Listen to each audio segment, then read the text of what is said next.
a Rohingya woman and her child returning to the Basara camp in Sitwe, Myanmar. Across central Rakhine, about 120,000 Rohingya have been interned in camps. Many more have fled the country. Adam Dean for the New York Times SITTWE, Myanmar. He was a member of the Rohingya Student Union in college, taught at a public high school and even won a parliamentary seat in Myanmar's thwarted elections in 1990, but according to the government of Myanmar, Kyaw Min, its fellow Rohingya do not exist. A long-persecuted Muslim minority concentrated in Myanmar's western state of Rakhine, the Rohingya have been deemed dangerous interlopers from neighboring Bangladesh. Today, they are mostly stateless, their very identity denied by the Buddhist-majority Myanmar state. There is no such thing as Rohingya, said Kyaw Min, an officer in Rakhine's state security ministry. It is fake news. Such denials bewilder Mr. Kyaw Min. He has lived in Myanmar all of his 72 years, and the history of the Rohingya is a distinct ethnic group in Myanmar stretches back for generations before. Now, human rights watchdogs warn that much of the evidence of the Rohingya's history in Myanmar is in danger of being eradicated by a military campaign the United States has declared to be ethnic cleansing. Since late August, more than 620,000 Rohingya Muslims, about two-thirds of the population that lived in Myanmar in 2016, have fled to Bangladesh, driven out by the military's systematic campaign of massacre, rape and arson in Rakhine. In a report released in October, the Office of the United Nations High Commissioner for Human Rights said that Myanmar's security forces had worked to effectively erase all signs of memorable landmarks in the geography of the Rohingya landscape and memory in such a way that a return to their lands would yield nothing but a desolate and unrecognizable terrain. The Rohingya are finished in our country, said Kyaw Min, a former school teacher and the president of the Democracy and Human Rights Party. Soon we will all be dead or gone. Adam Dean for the New York Times. The Rohingya are finished in our country, said Mr. Kyaw Min, who lives in Yangon, the commercial capital of Myanmar. Soon we will all be dead or gone. The United Nations report also said that the crackdown in Rakhine had targeted teachers, the cultural and religious leadership, and other people of influence in the Rohingya community in an effort to diminish Rohingya history, culture and knowledge. We are people with our own history and traditions, said Kyaw, a Rohingya lawyer and former political prisoner, whose father served as a court clerk in Sitwe, the capital of Rakhine. How can they pretend we are nothing, he asked. Speaking over the phone, Mr. Kyaw, who has been jailed repeatedly for his activism and is now interned in a Sitwe camp, said his family did not have enough food because officials have prevented distribution of international aid. Myanmar's sudden amnesia about the Rohingya is as bold as it is systematic.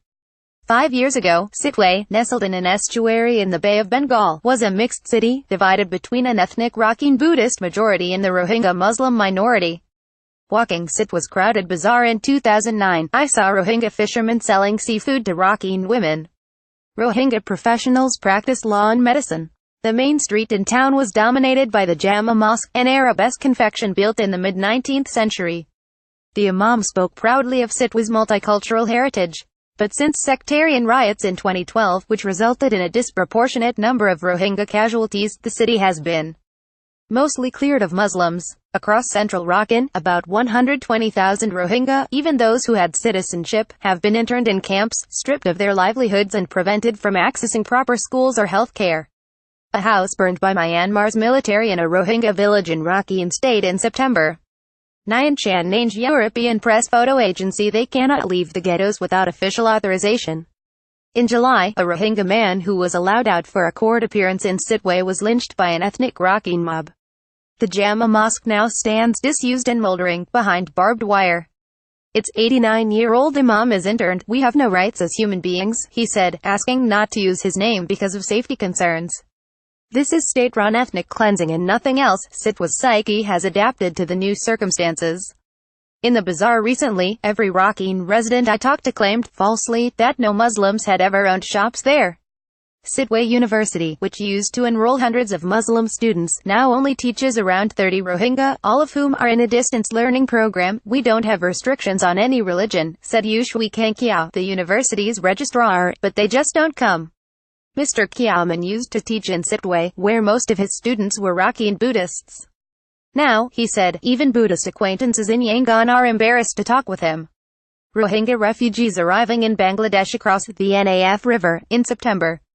Sergei Ponomarev for the New York Times. They want the conversation to end quickly because they don't want to think about who I am or where I came from, he said.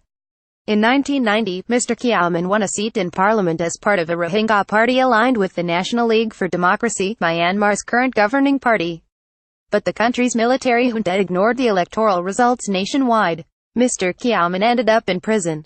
Rohingya Muslims have lived in Rakhine for generations, their Bengali dialect and South Asian features often distinguishing them from Rakhine Buddhists. During the colonial era, the British encouraged South Asian rice farmers, merchants and civil servants to migrate to what was then known as Burma. Some of these new arrivals mixed with the Rohingya, then known more commonly as Arakanese Indians or Arakanese Muslims. Others spread out across Burma. By the 1930s, South Asians, both Muslim and Hindu, comprised the largest population in Yangon. The demographic shift left some Buddhists feeling besieged. During the xenophobic leadership of Gen. Ne Win, who ushered in nearly half a century of military rule, hundreds of thousands of South Asians fled Burma for India. Rakhine, on Burma's western fringe, was where Islam and Buddhism collided most violently, especially after World War II, during which the Rakhine supported the Axis and Rohingya the Allies. Rohingya crossing a makeshift bridge in the Kutupalong refugee camp, outside Cox's Bazar in Bangladesh. Sergei Ponomarev for the New York Times. Later attempts by a Rohingya insurgent group to exit Burma and attach northern Rakhine to East Pakistan, as Bangladesh was then known, further strained relations. By the 1980s, the military junta had stripped most Rohingya of citizenship. Brutal security offensives drove waves of Rohingya to flee the country.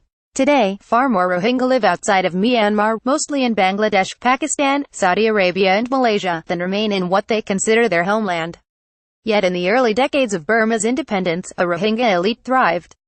Rangoon University, the country's top institution, had enough Rohingya students to form their own union. One of the cabinets of UNUS, the country's first post-independence leader, included a health minister who identified himself as Arakanese Muslim.